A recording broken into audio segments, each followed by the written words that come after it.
Bandeko mibali pe basi Je vous salue tous chaleureusement. napesi bino mbote kobutana motema nanga mobimba na kombo na bule ya nkolo na biso Yesu Kristo.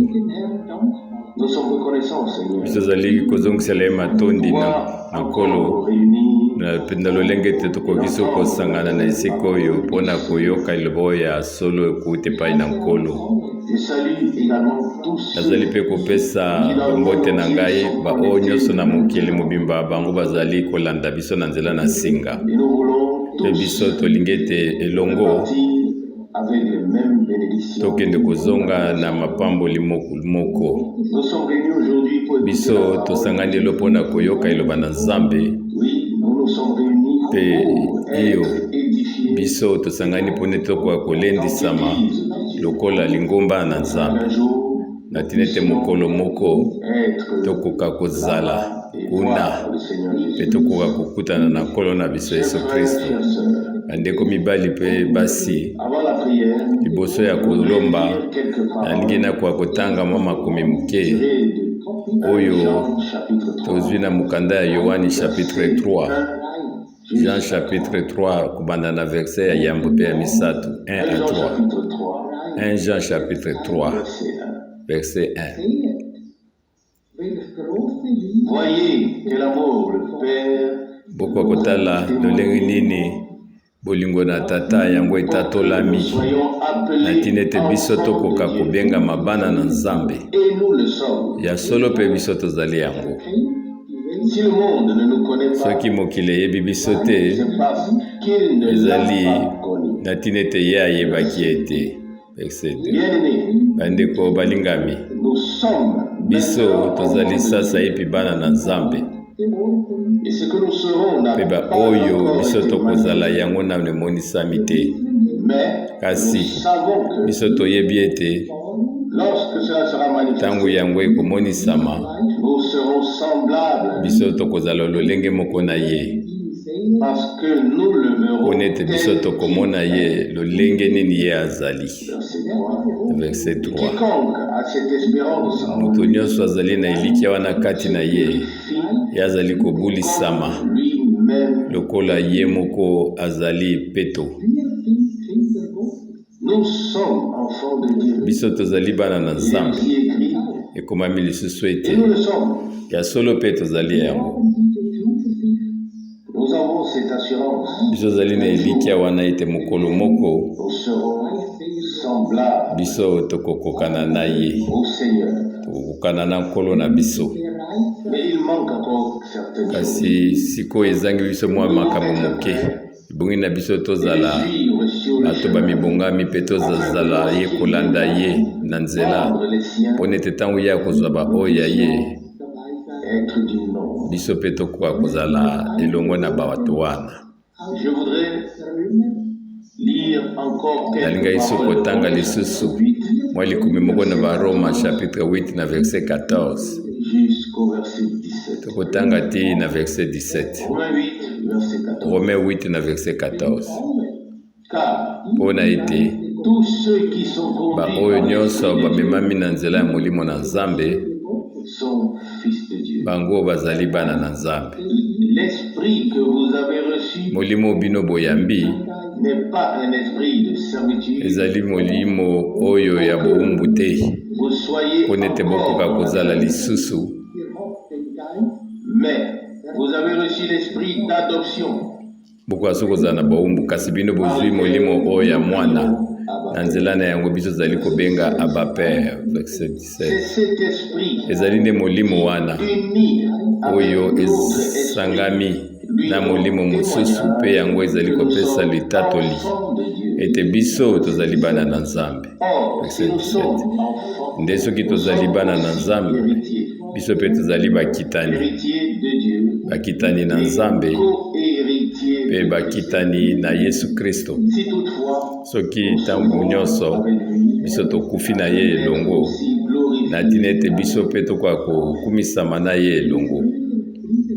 Chers frères, chères sœurs, Bandeko mibali mpe basi quelle parole glorieuse oyo ezali liloba moko ezali na motu ya de mingi ce que nous puissions puissions être na tina ete biso tokoka kozala bana na pas Nzambe. seulement des enfants de Dieu, Ezali kaka bana na Nzambe te, kasi tozala mpe bakitani na ye. Tozongisele matondi de ce que nous na lolenge ete biso tozali lolenge wana. Totangi na 1 Jean chapitre 3. chers frères, chers Bandeko mibali pe basi, sœurs, le jour vient mikolo ezali koya et il n'est plus loin.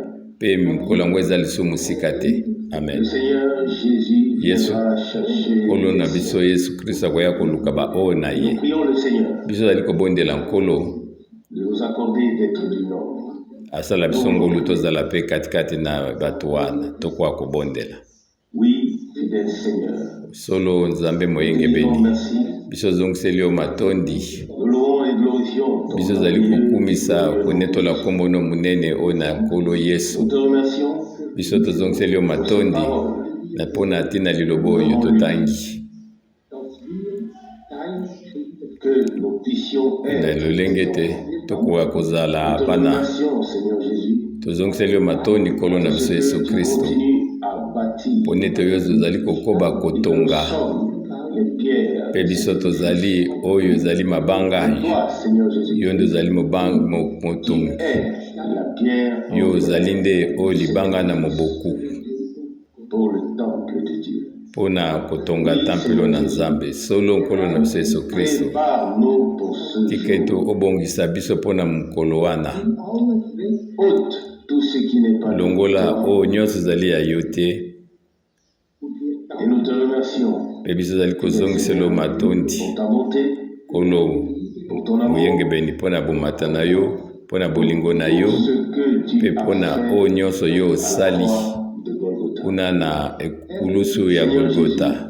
Nkolo na biso Yesu tozongiseli yo matondi Pour cette parole mpona liloba oyo que nous pouvons entendre, oyo biso tokoki koyoka car lelo. elle est pour notre édification. Mpona ete yango ezali mpona lilendisi na biso, de l'Église de Dieu. mpona kolendisa lingomba na Nzambe. Nous te remercions. Nkolo na biso moyengebeni tozongiseli yo matondi Merveilleux et tokumisi kombo na yo oyo ya lokumu, kombo na Yesu. Amen. Amen. Amen. Avant la prière, Liboso ya kolomba j'aimerais lire les Philippiens, ngapi na nikotanga mukanda na Philippiens chapitre du 4 verset 4 kobanda na jusqu'au verset 4 tie na verset 9. Si nous pouvons nous lever pour ça. Soki tokoki kotelema na ntina na yango. Philippiens, chapitre 4, Philippiens chapitre à 4 partir du verset 4. kotangaka partir ya verset 4. Réjouissez-vous toujours dans Bokoka le Seigneur. kosepelaka ntango nyonso kati na nkolo. Je le répète encore une fois. Mpe ngai nazali koloba yango lisusu, bosepelaka. Verset 5. Verset Que vos 5. douceurs soient connues de tous les hommes. Tikali maloba na bino nyonso koyoka koyebana ete nkolo na biso akomi pembeni. Bokoka kozala na susi moko te, mpe na ntango nyonso bokoka kolakisa nkolo na bino baposa na bino Par des na prières nzela ya mabondeli et supplications mpe na kolombaka avec des actions de grâce. na baoyo ezali misala na ngolu. Alors la paix de Dieu, Wana nde kimia na Nzambe qui surpasse toute intelligence, oyo eleki mayele nyonso gardera vos cœurs, yango ekobatela mitema na biso et toutes vos pensées. mpe makanisi na bino nyonso kati na Yesu Kristo. Verset 8.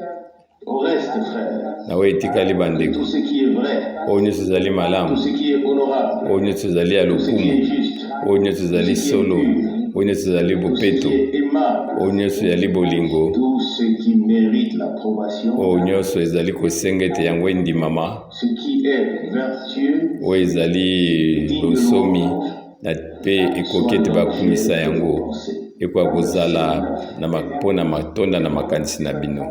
ce que Verset vous 9. avez appris, Oyo biso toyebisaki bino entendu de mpe moi, biso bozwaki yango kouta epai na ngai vu, mpe bino bomonaki yango kati na ngai, bino bokoka kosala yango sera avec vous. mpe Nzambe na kimia ya kozala na bino. Tokoka kobondela Père Céleste, tata na biso ozali yo likolo, nous te remercions de tout cœur tozongiseli yo matondi kouta na motema na pour biso le bon mobimba privilège mpona lokumu opesi biso d'être réunis devant tokoka ta kozala sainte face. liboso ya elongi na yo ya bule Et cela mpe yango dans le précieux et saint nom de na Jésus. kombo oyo ya bule pe mosantu ya kolo na biso Yesu Kristo. Nous sommes réunis pour entendre Biso ta parole. tosangani awa mpo na koyoka liloba na yo mpe tokoka kokota katikati na mwango na yo Que tu nous parles, na kaka na posa moko ete yo solola na biso que tu libères les captifs, yokoka kozwa baoyo les malades.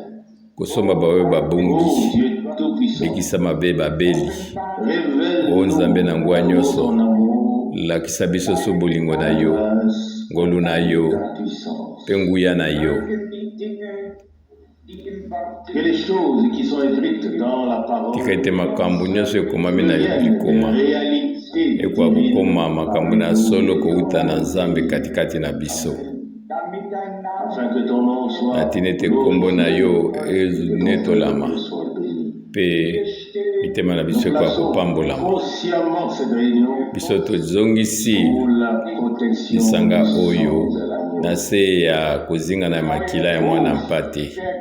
Fidèle Seigneur, o pardonne-nous tous. kolo moyenge bene limbisa biso Aussi, lokola nous biso avons mpe pardonné à tous tozali mpe kolimbisa baoyo nyonso basali biso mabe. toi, comme Dieu Tout-Puissant, yo lokola nzambe na nguya nyonso pardonné yo olimbisa en biso Jésus-Christ. kati na Yesu Kristo nkolo na biso. Il est notre réconciliation. ye azali oyo azongisi biso boyokani na yo oyo alongoli mabe na biso Merci pour cela. mpe biso tozali kozongisa matondi mpo na yango. Que ce jour, kolo moyenge beni tika ete mokolo na quand ce lelo jour soit na révélé, ntango na lelo to ekoka et komonisama parmi nous, ete yo ozali katikati na biso lokola oyo azali na bomoi mpe oyo asekwaki. accorde-nous ta pesa biso kimia na yo et ta bénédiction. mpe mapamboli na yo. Bien-aimé Seigneur, nzambe moyenge beni garde-nous calmes, batela biso na kimia na yo toza na kimia na liboso na elongi na yo. ôte tout ce qui est du quotidien, longola biso oyo nyonso ezali ya pambapamba qui la porte. mpe baoyo nyonso bapasi ezali komema biso mpe tika ete elikya ezonga ti likolo na yo na ntina ete biso tokoka kolomba liboso na yo na mabondeli oyo mpe na kolombaka lisusu mpe kotalelaka basala makambo na ngolu pambula libota nyonso mpe na makila na yo mpe oyo ozwaki bango na pri oyo ezali monene oyo ezali bomoi na yo moko toloba yango makila na yo osopaki. Kolo moyenge beni konde kunza biso na nzela ya molimo na yo mpe ezala kati na biso na nzela ya ngolu na kombo na Yesu, amen. Amen. Tokoki kofanda. Maintenant, nous allons nous plonger dans les Saintes Écritures. Sasa hivi biso ni tokota na mozindo ya makomi. Nous aurons un baptême biblique. Sima ya Mateo biso tokobatisa bato mpe tozali kosenga ete bayi nyonso nanu bazwi libatisi te kokokana na Biblia batika te mokolo ya lelo eleka. Biso tozali kobondela bino ete na kati na bino bozala na boyokani na Nzambe mpe na liloba na ye mpe bokoka koloba iyo na oyo manso ye asalelaki biso mpe toloba so iyo na oyo biso mpe moko tokoki kosala. Nalingi kotanga mokanda na 2 Pierre 2 Petelo chapitre 1 et ensuite après quelques passages bibliques mpe nsima na yango tokotanga lisusu mwa makomi mpe nsima tokozonga na libatisi tika ete nkolo asolola na mitema na biso. Kotalelaka 2 Petelo ya mibale chapitre 1 kotalelaka verset 12 te na verset 16 verset 12 na ntina na yango nga nazali kozwa na kobatela vraiment mpona kokanisela bino so makambo oyo ata yango eyebaneli bino ete bino bokoka kolendisama kati na solo oyo ezali mikolo oyo. Verset 13 Mais je considère kasi ngai nazali kotala oyo ete ezali mokumba na ngai dans cette wana ntango ngai nazali koumela na ntango oyo de vous tenir en éveil nakoka kolendisa bino mpe kozongisaka makanisi na bino na ntina ete ngai nayebi ete ntango ngai nakobima na nzoto oyo ekokoma lokola nkolo na biso ye moko alakaki ngai nkolo Yesu Kristo. Mpe wana nazali kobatela koloba ete nsima ete ya kokende na ngai bino bozala ntango nyonso na makoki ya koyebaka kozongelaka makambo oyo. Verset 16. On ete ezali te kolandaka masese oyo bato basali biso tolakisi bino nguya ya nkolo na biso Yesu Kristo, kasi biso tozali lokola oyo bazalaki vraiment batatoli ya bonzambe na ye nyonso. Lokola biso toyebi yango, biso tozali kolanda na oyo ezali toli ya lobiko na Nzambe oyo ezali kolanda na ntango na ngolu, mpe yango kala mingi te ezali kosuka. Awa na kati ya liloba oyo ya Petro 2 chapitre ya yambo ezosola na biso na ntina ya bozongi na Yesu, mpe lisusu oyebi ete biso tolandi makanisi ya bato te, masese te, kasi biso totie elikya na biso kaka na liloba oyo na solo. Yango nde ezali kotondisa biso esengo, mpe tozali kozongisa matondi epai na nkolo ete nkolo atie liloba na ye ya solo likolo na chandelier, mpe na pole nyonso, mpe na oyo ezali bosolo nyonso, mpe na ntango oyo ezali kolanda na boyei na Yesu Kristo, na ntina ete baoyo nyonso bazali pene ya kosalela nzoto ya kosalela nkolo bakoka kobika so te na molili to na bozangi boyebi, kasi bango bakoka komona oyo ezali pole oyo ezali kopela ya liloba oyo na lisakoli. Yango nde Petelo ye azali koloba na verset 19 tina 21 ntango eza komi ete biso tozali kosemba ovuma na moto ya mingi liloba oyo na lisakoli. Biso totangi, biso mpe tokotiso na mozindo ya liloba yango, kasi eske biso tososoli oyo nyonso ezali nguya ya sango malamu na Nzambe na ntango na biso? Biso tososoli oyo eloko nini Nzambe ye apesi biso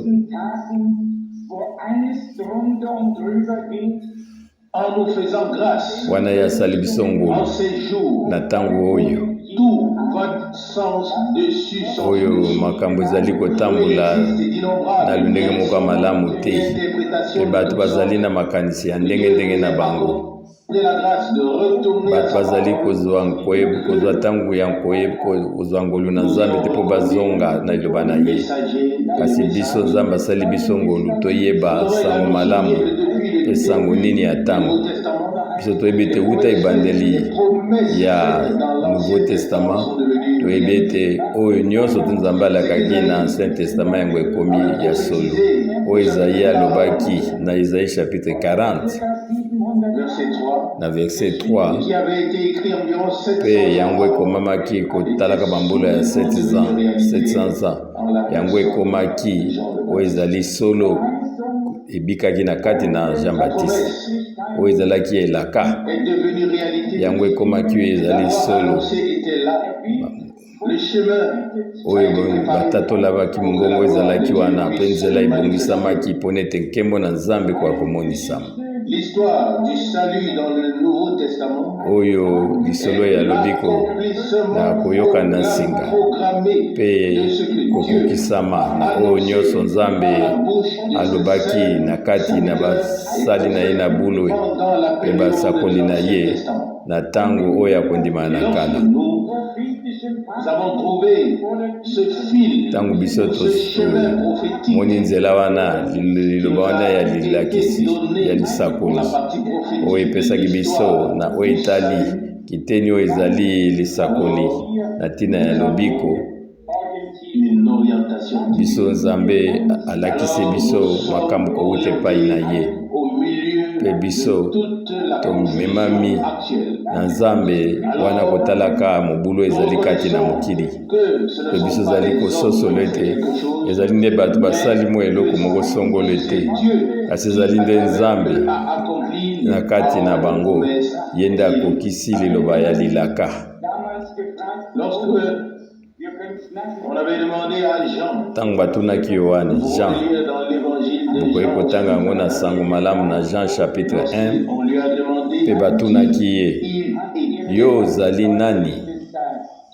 Il a répondu très ye alobaki vraiment na pole nyonso dans Jean chapitre soki 1, otangi yango na Jean chapitre 1 na verset 19 Jean 1 verset 19. Yohane ya liboso na verset 19 tala litatoli na Yohane Prière de Jérusalem, wana bato batindaki basacrificateur batindaki bato mpe bakende kotuna ye azali nani.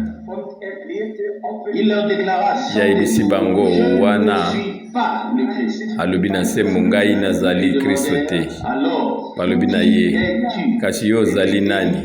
Yo ozali Eli?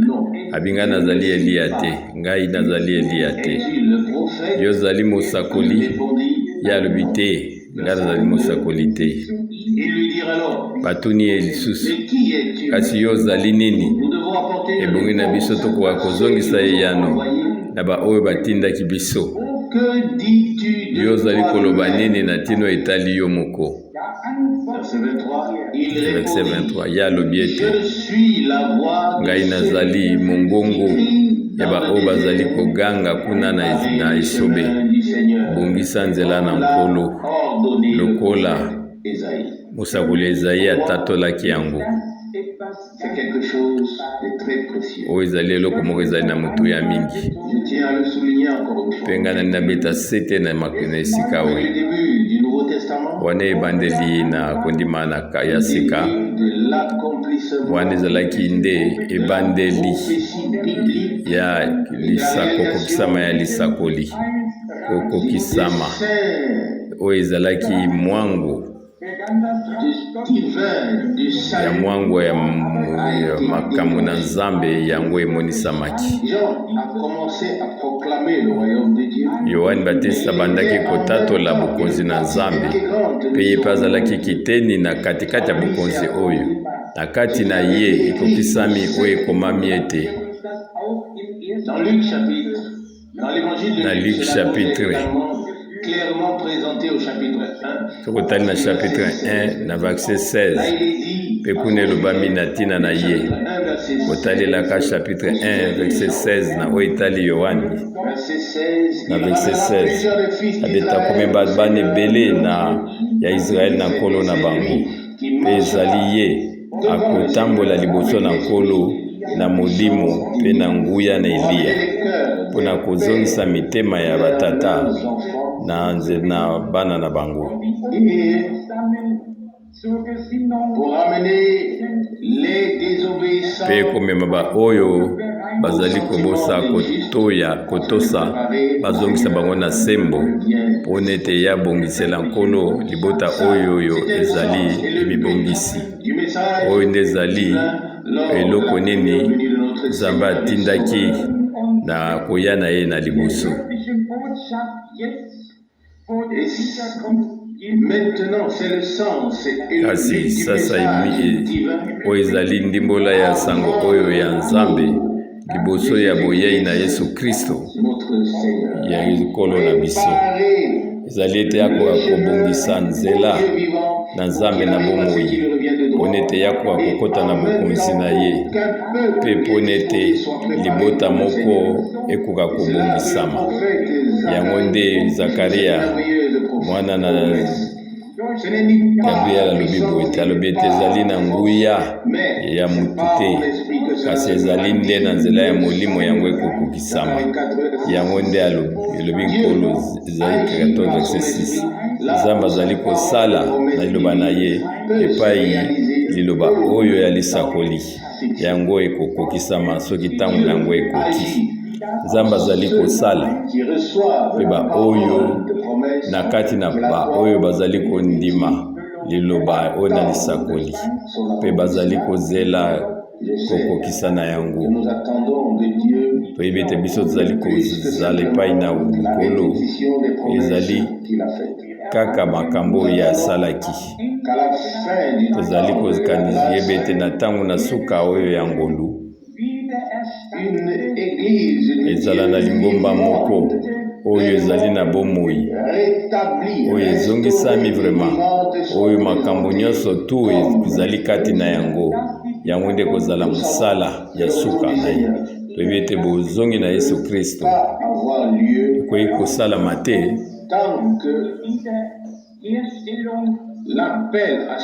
soki nanu kopiengama ya kobima mpe kozongisa makambo nyonso yango ekokisami te. Lokola biso totangaki yango mpe toyoki yango ntango na ntango na mokanda ya Acte ya Bantoma chapitre 3 na kobanda verset 20 na verset 21 na Acte 3 na verset 20 na ntango ete ntango oyo ya kokisa mongongo ekoya kouta na Nkolo na biso mpe atindela biso oyo alaki biso Yesu. Verset 21 ke lola ekoyamba tina ntango oyo ye akozongisa makambo nyonso kokokana lolenge ete Nzambe alobaki yango wuta kala na monoko ya basakoli na ye bwa santu. Amen. Cette parole n'a pas besoin d'interprétation. Liloba oyo eza na ntina yokoka kondimbola yango te. Yesu Kristo ye azali kozela kuna na nkembo oyo ye abongisile biso tina ntango nyonso tu ekozongisama lokola Nzambe ye atatolaki yango na monoko ya basakoli na ye na bule. Tika ete nga na kotanga mwa likomi moko kotalelaka Évangile ya Matthieu chapitre 17 na ntina ete biso tokoka komona ndenge nini elaka oyo ezali kotalela ntango na biso Nzambe ye akokisaki yango na ntango na ngolu na ye. Na Matthieu 17 na verset 11 ye azongiseli bango eyanda alobi ete eya solo teli ebongeta ya mpe ye akozongisa makambo nyonso oyo ezali makambo elobami na makambo ezali koya nsima oyo etali Yohani oyo azalaki koya na molimo mpe na nguya na Nzambe. Kasi na verset 12 yalobi ete ye asi ayaki kasi bango basosolaki ete mpe bango banyokolaki eloko bango basalelaki eloko bango balingi. Nayebi te soki bino nyonso botangi bamateya oyo mibale ya suka oyo biso ebongi na biso tokoka kopiblie. Ntango nyonso Nzambe azali kosala eloko moko ya songolo bamakanisi ya bato ezali kokabwana, bamisusu bazali kondima mpe bamisusu bazali kotelemela yango, bamisusu batondisami na bolingo na Nzambe kasi misusu batondi na koyina. Ezalaka kaka lolenge wana kokabwana mibale yango ezali komonisa makati na libota na Nzambe. Ntango Nzambe azali kosala eloko moko ya bokeseni, bato bazali kososola te mokolo nini Nzambe bato bazali kososola mokolo Nzambe aye kovisite bango mpe bazali kozongisa matondi mpe bamisu bazoloba na lolenge na bango eza likambo boye te likambo boye mpe bango bazali kososola te kokoma te bazali kososola te oyo ezali ete ntango ya kosangana na boyokani na liloba na Nzambe.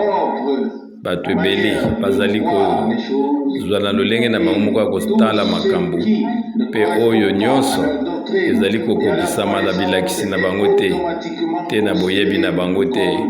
Bango bazali komona yango lokola ezali eloko ya mabe. Boni bato ebele bakoki kozwa koyeba nzela na Nzambe. Ebongi na biso tokoka kotika ete liloba na Nzambe ekoka kobongisa biso, ezongisa biso na nzela oyo ya sembo. Ebongi na biso tolongola totika banzela na biso mei mpe tokoka kozwa kaka nzela na Nzambe. Totika maloba na biso moko mpe tokoka kopesa lokumu na oyo ezali liloba na Nzambe. Ezali kaka oyo akufi na ye moko, ye nde akoki kokokisa yango. Kasi to te oyo azali komimona te ye moko aleki, to azali kotika bakondesa na ye, bamalakisi na ye, to azali kotia yango pembeni.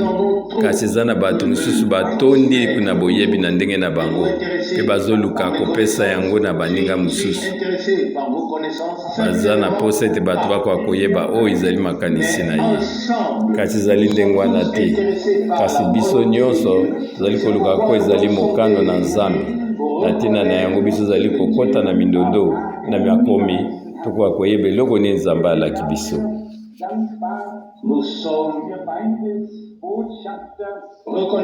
Biso tozali kozongisele matondi mpona ete biso tozali kososola makambo mibale oyo motindami mpe sango nini oyo amemeli biso. Biso bilo nkolo azali na basakoli na ye mpe atikeli biso liloba na ye mpe molimo na ye ntango nyonso. Amen. Mpe biso tokoki koloba wana na kozanga kobanga ata mosakoli monene ya ndenge nini azalaki katikati na biso, yakoki kolakisa biso mwango na Nzambe kobanda na ebandeli mpe na suka. Moko na biso akoki kososola ete yango ete soki kaka te molimo santu nde afungoleli biso makambo oyo nde biso tozali kososola ete mutu moko akoki kolakisa moninga na ye te. Kasi biso nyonso tokolakisa makouta na Nzambe. Boni bato bayokaki ndeko Branham, boni bayokaki Paul, boni bayokaki bato na Nzambe. Bato boni bamonaki mpe babiki bato oyo minene na Nzambe. Kasi nde kako basosolaki baoyo bapusanaki na Nzambe na motema moko ya pete mpe batikaki kokanisa na makanisi yango na bandako mpe bayaki epai na nkolo mpona bakoka kozwa oyo nkolo apekokaki kopesa bango, oyo alingaki kosolola na bango mpe afungolela bango mayele. Na ntina na yango tozali na bosenga moko te ya mutu ya Nzambe songolo akoka kolakisa biso makambo. Biso za kaka na oyo ezali te presence ya Nzambe monene ezala kati na biso, ete molimo santo ezala kati na biso oyo azali kopesa liloba na Nzambe bomoi pakoti biso na mozindo na liloba na Nzambe mpe akofungolela biso makambo ebombami mpe azali kosala ete biso tokoka kozwa emoniseli oyo ekoma eloko moko oyo ya bomoi. Paul alobi na Bagalate na chapitre 1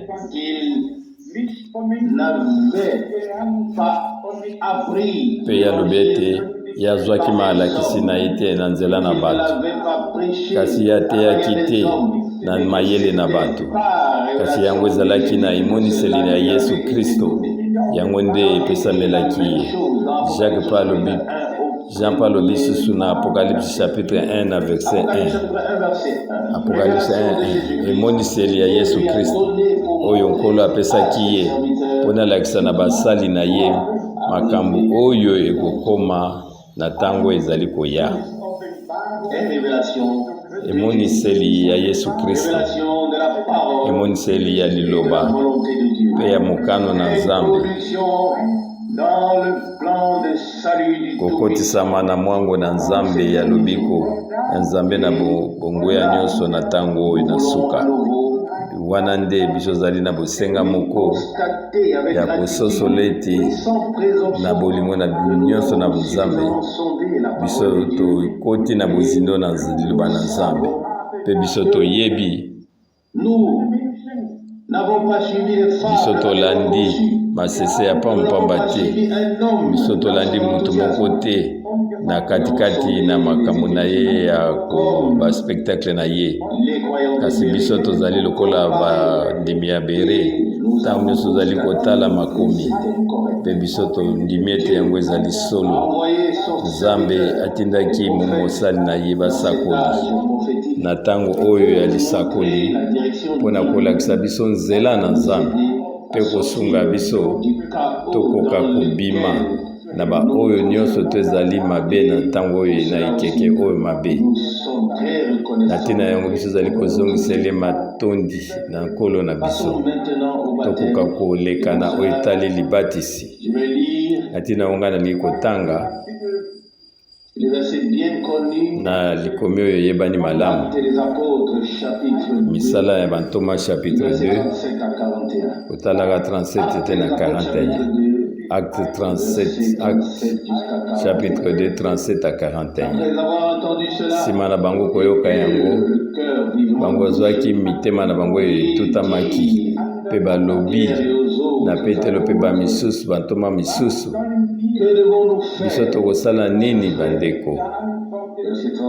Na verset 38 Pierre azongisela bango eyani bokoka kozongela nkolo mpe moko na bino akoka kozwa libatisi na kombo na nkolo na biso Yesu Kristo mpo na bolimbisi ya masumu na biso mpe bino bokoyamba likabo ya Molimo Santo. Amen. Na verset 39 mpona ete elaka ezali mpo na bino mpo na bana na bino mpe mpo na baoyo nyonso bazali mosika kotaletaka ebweluko ya bato oyo nkolo akobenga bango. Mpe na maloba lisusu ebele ye alendisaki bango mpe azalaki kosunga bango mpe azalaki koloba ete bokoka kokima mosika na ekeko mabe ye tozali kobika mpe baoyo bayambaki liloba na ye bango bazwaki libatisi mpe na ntango wana ezalaki au moins 3000 ame oyo babakisamaki na lingomba oyo ezalaki mosala moko ya molimo.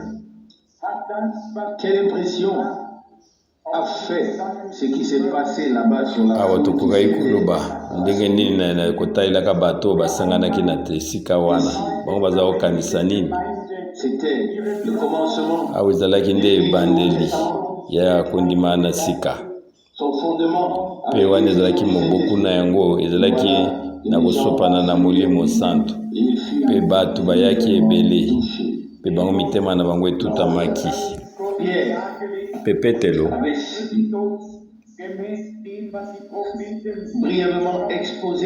ye asololaki na mokuso alakisi ekolo ebongaki aya anyokwama akufa mpe akosekwa mokolo na misato kokokana na oyo basakoli balobaki na ntango na kala. Ye alobaki na mokuse nyonso mpe tala na pwasa Molimo Mosanto ekitaki na baoyo bazalaki koyoka mpe Molimo Santo efungolaki bango mayele bakoka kososola oyo nyonso elobanaki bango bango bakoma na boyokani na Yesu Kristo. Yango nde ezali oyo bandeko bolingami ezali mpona lelo ezali te Molimo Santo akoka kozala ntango nyonso biso ezali koteya Kristo. Yango nde ezali na motuya na ntina ete ye akoka kofungolela bato bakoka koyeba eloko nini elekaki na Golgota mpe ye moko Molimo Santo komema bango na kondima. Mpe kuna lokola tomonaki na acte chapitre 2 na verset 34 nkolo alobaki na nkolo na ngai vanda na loboko na ngai ya mobali ntina ntango oyo ete ngai na kotya baenemi na yo nyonso na matambe na yo mpe mabota nyonso na Israeli bakoka koyeba ete na sikisiki nyonso Nzambe asali ye nkolo mpe koyeba ete Yesu Kristo wana oyo bino bobakaki na ekulusu. Le peuple d'Israël bandi libota na Israel avait crucifié bayebaki ete bango batekaki te babomaki mosikoli na bango yango etutaki mitema na bango. Nous reconnaissons Mikolo oyo toyebi ete biso toyebi ete Kristo et aller à la croix à notre yakendaki na ekulusu na place na biso. que nous aurions Biso sosolaki ete bongaki na biso nde tokozwa pasi ya kobomama mpona ete biso tokwesamaki na mobeko ya eutaki epai na Nzambe, kasi kosambisama wana ekweyaki likolo na ye. Konyokoma nyonso oyo ezalaki mpona biso yango ekweyaki likolo na ye, na tina ete biso tokoka kozala na kimia mpe na mapipi na ye biso tobikisami. la rédemption Lisiko est un acte divin. ezali mosala Nzambe asali kati na biso. Ye moko te Nzambe ayaki na katikati na masolo oyo ya mokili, aye kozongisa mokili mpe boyokani na mokili na ye mei.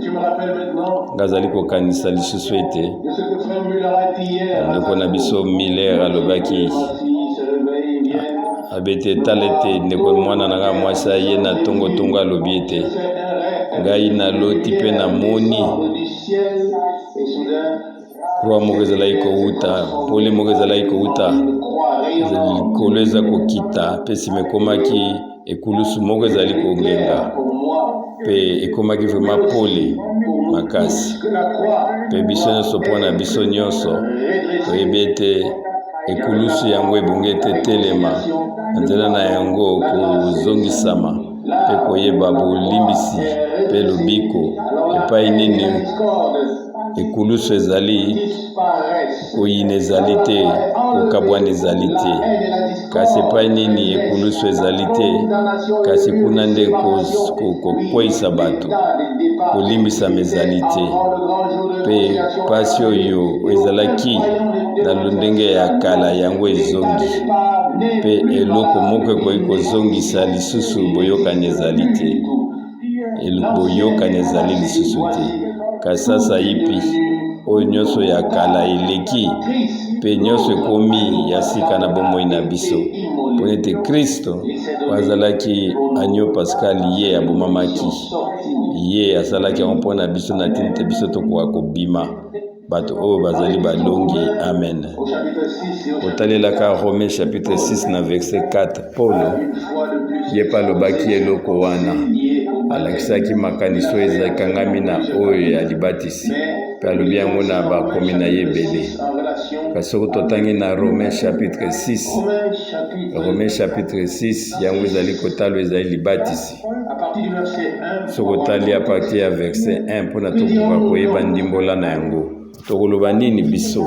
demeurions-nous dans le péché Biso tokoka koumela katikati na masuma mpona ete ngolu efuluka te ezali ndenge wana te. nous qui sommes morts Biso oyo tokufi na masumu, comment pouvons-nous ndenge nini tokoki kokoba lisusu na kobika na masumu?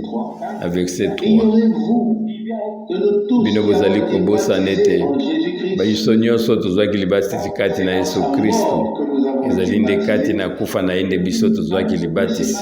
Na verset 4, nous avons donc été ensevelis avec biso lui par le baptême tokundamaki na ye na nzela ya libatisi ya kufa na ye, que comme na tina ete lokola Kristo asekwaki kouta na bakufi par la gloire de Dieu na nzela na nkembo na Nzambe, que nous marchions ke biso mpe tokoka kotambola na bomoi oyo na sika. verset 5 car Verset 16, si nous sommes devenus une mpona ete biso soki tokokangami na ye tokomi nzete moko na nzela ya kufa na ye, mpe biso mpe toyebi ete na nzela ya lisekwa na ye tokomi mpe nzete obe moko.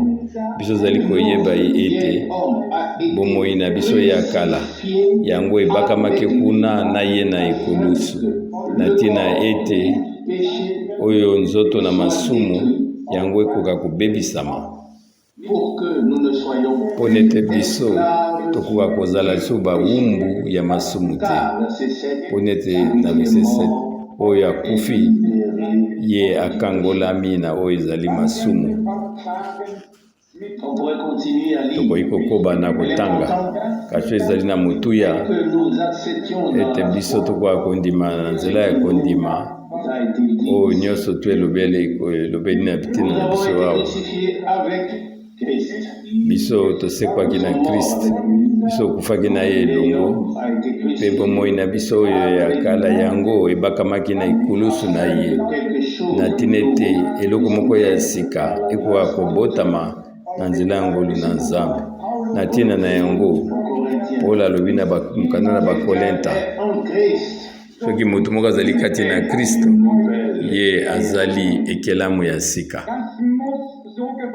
Amen. Cela doit. Yango ebongi ezala lolenge moko wana. Cela ne doit pas seulement être écrit dans la Bible. Yango ezali kaka te ekomami na bible to ezala kaka boyebi moko sengolo to makanisi moko ezala na mitema na biso kasi yango ezikoki ekoma bomoi kati na bomoi na biso Nous ayons été crucifiés. ete biso tokoaza baoyo babakamaki na ekulusu na kristo biso okufi na ye elongo Nous ayons été ensevelis avec biso lui tokundamaki na ye dans le baptême. ntango wana tozwi libatisi Désormais ne plus vivre mpona ete biso tokoka kobika lisusu na ntina na biso moko te pour celui qui kasi tokoka kobika na esika ya oyo akufaki mpo na biso yango nde ezali bomoi ya sika ata tozali nanu vieille tente de notre corps. oyoyo na nzoto na kala Et alors, toyebi ete nzoto na biso ekobongwana mpe biso tokonetolama tokokende kuna na mipepe être valable tel qu'il est tokete liloba na nzambe ekoka kotikala na ndenge yango ekomami mpe tokoka kotalaka tokomona soki yango ekomi bomoi na biso ezwi esika na bomoi na biso chaque promesse se sont mpe accomplies lolenge moko en Christ notre bilaka nyonso tu yango ekokisami na kristo kolo na biso la culpabilité po ete ye amemaki oyo nyonso ezali soni mpe ye atikaki ete baniokola ye baboma ye mpe koyeba ete eloba na nzambe nyonso yango ekokokisama na baoyo nyonso babikisami na kati na baoyo nyonso basombi bango mpe yango ekomami ete pour que nous le contemplions na ntina ete biso tokoka kokontemple yango te ekomami kaka ete mpona ete biso tokoka koyeba oyo nini nzambe asali kati na biso koyeba ete oyo kondimana ya kala esuki mpe moto oyo na kala ye abakamaki na ekulusu akundami mpe moto moko ya sika asekwi na yesu kristo moto moko ete ebongi ete akoka kozala na badécouragement kasi yo opesa kaka dans votre cœur raison na nzambe mpe loba na motema na yo le même avec vos loba mpe lèvres. ka meme na kotatolaka na monoko na yo loba ete nkolo ngai nazali nandimi ete ngai nabatamaki na ekulusu na yo elongo mpe ngai nakufaki na yo elongo polo alobi biso elobi iyo na makambo oyo mpe wana nzela ya kondima tokoka kososola ete oyo ezali likambo ya mibale yo nde olongoli biso okufa na bomoi na sika koyebaka ete biso tosekwi na nzambe na ntina ete biso tokoyakoka bomoi ne koka kobika katikati na biso sasa yipi awa tozali na se oyo ebongi toloba amene na ntina na yango na ntina ete moto moko taka kobika na ntina na ye ete ezala oyo biso ezali kobika biso tokoka kobika ngo na nzela ya mwana na nzambe oyo alingaki biso mpe ye nde abengi biso tokoka kobima kotalelaka baroma chapitre 8 toloba tanga so eloba moko na mbula ezali wana yango mpe ezali kaka na ndimbola moko rome 8 ya partir ya verset ya yambo biso toyebi ete kokweyisama moko te ezali na baoyo bazali kati na yesu amen na verset 2 mpo na ete mobeko oyo ya bomoi na nzambe kati na yesu kristo yango elongisi biso na oyo ezali mobeko ya lisumu mpe ya kufa na verset 3 mpona ete ezalaki mpasi na mobeko mpona ete nzoto ezalaki kosalakisa ete yango ezali na makoki te nzambe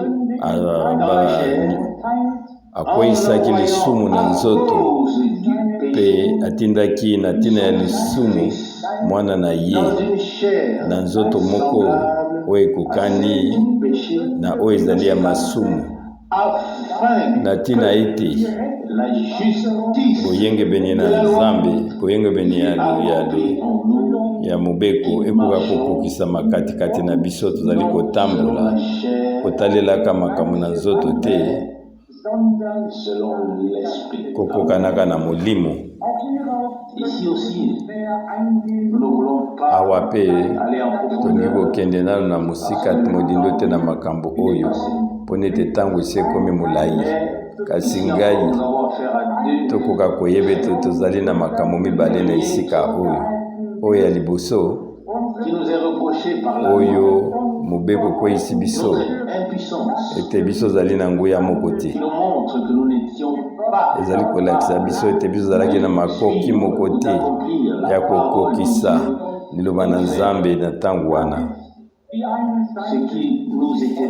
mpe kosala oyo nini yango elombama lipo na biso wana ezali lolenge moko ya komona mpe biso tososoli yango ntina kokani kolobaloba eza te mpe na oyo ezali ya mibale tokoki koloba koyeba ete Kristo amemonisi na nzoto moko ya nsuni mpona ete yako akokokisa oyo likambo motu moko akokaki kokokisa te na nzoto na ye oyo na mosuni mpe na ntina ete liloba nyonso na Nzambe ekoka kozwa likokisami na yango mpe yakoka kopesa biso oyo ezali moyengebeni koyengebeni te epai na Nzambe moko na biso te akokaki komisomba ye moko atako ye akangami na liloba na Nzambe. Kristo ebongaki ete alakelama mabe na nzoto na ye ya nsuni yango nde ezalaki kosambisana na yo mpe kosambisama na ngai, kosambisana na biso ekweyaki likolo na ye lokola biso tolobaki yango oyo pasi ekokaki kopesa biso kimia yango ekweyaki likolo na ye mpe na nzela mapipi na ye biso tobikisamaki ye. Isaïe 53 na verset 5 alakisi biso ete Yesu Kristo azalaki na nzoto moko ya nsuni na ntina ete na nzoto oyo ya nsuni yakoka kokokisa oyo nyonso tu ekomamaki na liloba na Nzambe mpe na oyo nyonso bazalaki na makasi te na nzoto na bango bakoka kosala makambo bazalaki kokoka te mpe yango bazalaki kaka kokweyisama. Nzambe apesi bango boyengebeni na koyokisanaki bango na Nzambe kuna na Golgota lokola ezali likabo moko ya ofele epesameli biso na nzela na ngolu. Biso ozali kotatola biso nyonso ete biso tosali mabe tozali baoyo bazali bakweyi mpe tokoki te mpe biso ozali mpe koyeba lisusu ete Yesu Kristo mwana na Nzambe ye asombaki na esika na biso ete biso Nzambe alimbisa biso mpe kolo azali kotala biso na nzela ya Kristo lokola tosala ata libunga moko te kasi oyo ezali boyengebeni nyonso yango ekoki yango nde kopelana malobaki na bapredikation na ye alobi ete Nzambe azali kotala biso lokola nanu bato basala lisumu te wana ata tokanisa tokomi na nkembo na Nzambe mpe nkolo azali kotala na biso atali yo mpe atali ngai mpe alobi mpe akanisaki makambo oyo biso tosalaki ya mabe na se oyo na bomoi oyo wana nkembo ekozala lisusu nkembo te mpe esengo ekozala lisusu te ezali ndenge wana te makambo nyonso ya kala ekoleka linkolo yango ye alobaki ngai na kosala makambo nyonso ya sika ekomalaki na Apocalypse chapitre 21 oyo avandi kuna na bokonzi na ye abite tala nasali makambo nyonso ya sika. Amen. Apocalypse 25 Apocalypse 21 na verset 5 ya kozongela su makambo na kala te ezali liloba moko ya motuya mpe nga nazali koyebisa bino ezala nzambe ete bato basombi bakoki koyeba kokanisa kutu na makanisi na bango ya kala te makila ya mwana na mpate oyo ezali komema bomoi oyo na nzambe yango nde ezali garanti mpona lisiko na biso ya bule mpe yango ezwi makambo nyonso tu kolakisa ete oyo nyonso ya mabe nyonso ebwakamaki na mai oyo na monene awa na se oyo bato bazali koya ntango ozongisala mikolo nyonso ata biso tokokaki biso tobosani kasi moyini ye abosanaka te azoya kaka kozongelaka na makambo wana mpe koloba ete tala makambo oyo olobaki boye osalaki boye yango nde ekomami na Apocalypse chapitre 12 na ntango wana yango ekokoma oyo ezali bomoi ya solo nzambe akozala na baoyo na ye mpe satano azali mofundi ya bantu ye bakobwaka ye na se oyo na bato elongo na ye nyonso mpe ekomami ete oyo lobiko mpe nguya mpe bokonzi epesameli na nzambe na biso bokonzi kotalelaka Apocalypse 12 na verset 10 na ntango wana biso tokotonda na esengo mpe nzoto na biso oyo ya nsuni ekobongwana wana ezali etape ya liboso yango esili mpe biso tokoyeba lisusu makambo wana lisusu te mpe tokomona yango lisusu te mpe biso tokotisami na kati na esengo moko oyo ya libela liboso na nzambe na biso ngai nandimi ete yango ebongaki ete etondisa biso na esengo ebongaki ete biso etushe mitema na biso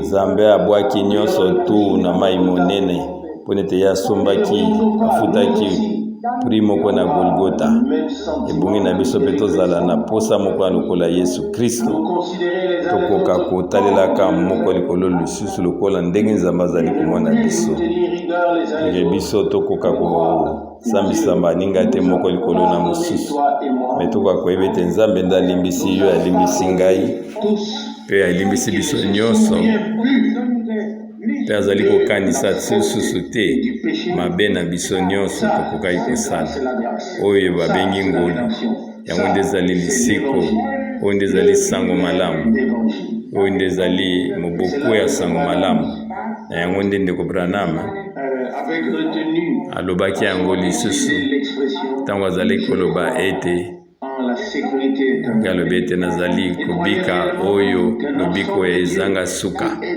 mpe mwana na nzambe oyo abotami mbala mibale mpe oyo azwi mongoto ya nzambe epai na ye oyeba ete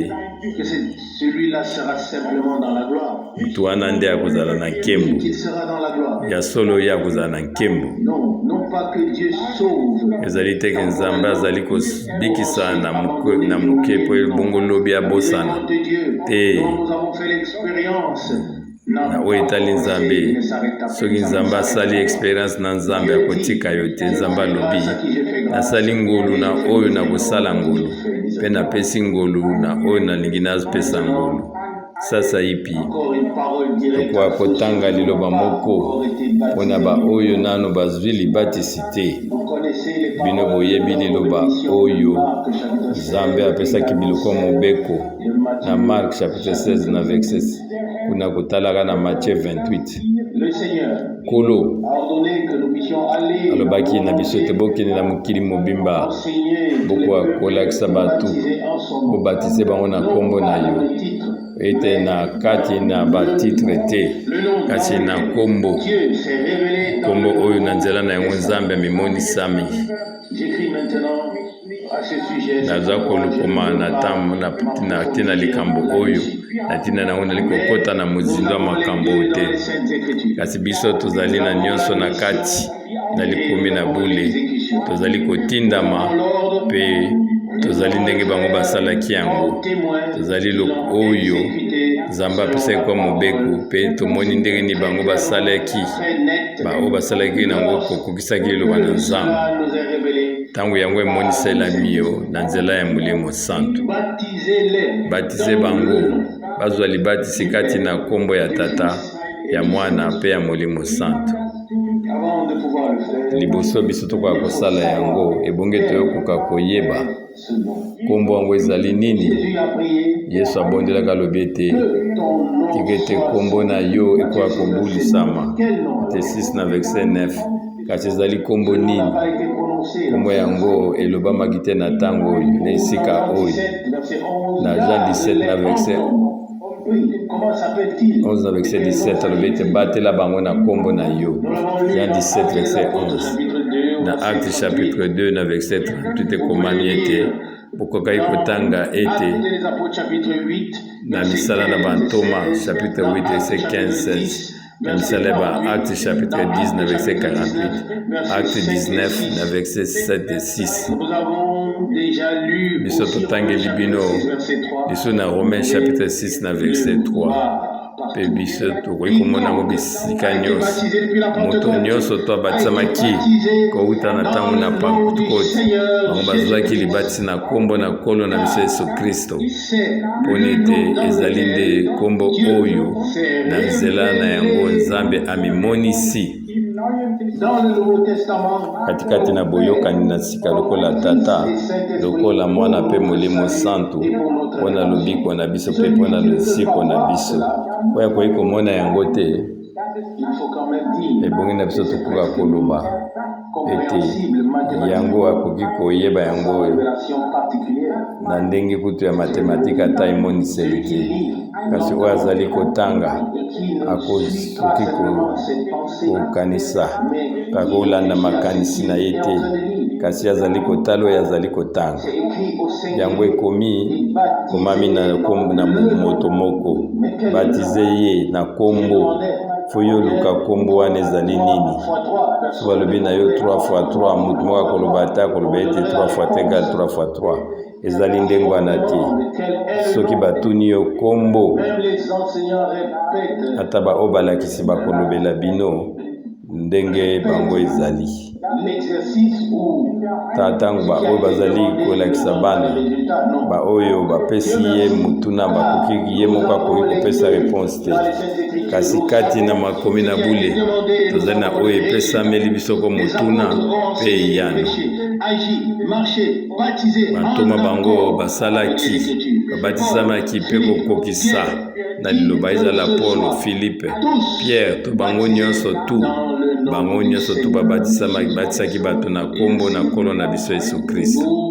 Na ntina na yango biso tokoki koloba na ntango ya lelo oyo biso tokoki kobatise bato kokoka na eloba na Nzambe mpe kotinda bango kosenga bayo nyonso bakoka kotya bino te kowelana na makambo ezali mosuni mpe makila kotuna bato oyo bazali bayebi eloko moko te, kasi tika ete Nzambe ye moko akoka kofungola makambo na nzela liloba na ye mpe tika ete Nkolo apesa biso na makambo ezali ya mozindo katikati na liloba na ye.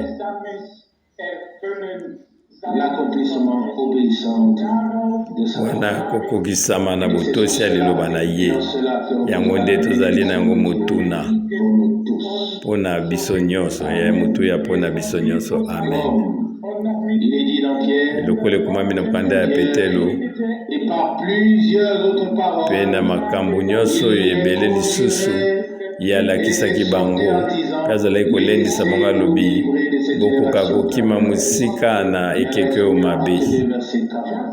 Wana kotalela Petro chapitre 1 na verset 14 yango mpe biso tolobi yango mpe bokoka kokima mosika na ekeke oyo mabe, bokima na makanisi oyo na bato, boya epai na Nzambe, botambola na baoyo batambolaki na Nzambe mpe baoyo batasali na ntina na kombo na ye. Alleluya.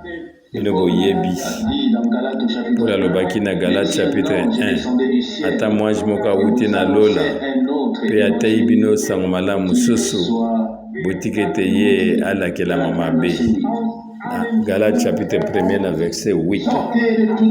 Bokoka kobima na elakela mabe nyonso oyo ezali kokunza babinzambi nyonso baoyo bakei mosika na oyo ya liloba ya solo bango koyebaka ete bango bazali koyeba te na lolenge nini bankambo oyo nyonso tu etongami na mateya ya ndeko na biso mpe Branham. Et j'arrive maintenant à la conclusion. Nga nakomi mena na suka ebongi na biso lokola ndeko Branham fut enlevé dans l'au-delà. Ntango amemamaki kuna na lola wana yazalaki nano na bomoi mpe atunaki bango oyo eyelaka nga ntango nyonso na makanisi wana ntango mwanji azalaki alobi ete yo mpe okosambisama na makambo oyo otei alobi ete ese Paul mpe akosambisama yalobi ete iyo ye mpe akosambisama alobi ete ngai nakia na modindo te mpe ndeko Branham alobaki na ye ete ngai nateyaki sango moko lokola Paul mpe nga mpe nabatizaki lokola Paul yo ye abatizaki. Amen. Il avait à peine terminé Mpe ntango ye asukisaki azalaki koloba mpe wana bato oyo ebelebele bazalaki wana balobaki ete bato baki ebele bulukutu ya bato bazalaki ye moko abaki ete bazalaki ebele koleka mpe bato bagangelaki balobi ete biso tovandi kaka na esika wana koloba toujours babi ete biso tokozala oyo ezali eloko na motuya na ntango na suka Nzambe alakisi biso afungoli biso pole mpe azongisi nyonso mpe sasa ipi etali nde biso tokoka kopesa rezo na Nzambe mpe tokoka kokangolama na baoyo nyonso baoyo binzambe bazali kolanda nzela na Roma bango nde bazali kotalela kasi biso tolongola ya mabe nyonso tokoma oyo ezali pati moko ya malamu oyo ezali sembo mpe ezali malamu na miso na Nzambe toyebi ete ntango eke mosika mpe bongi na biso tokoka kotambola na lolenge wana biso tolingi tokoka kozala na oyo ezali ya malamu mpe toyebi ete Nzambe nde apamboli biso lokumu mpe masanzoli ezonga na kombo na ye. Alleluya. Amen.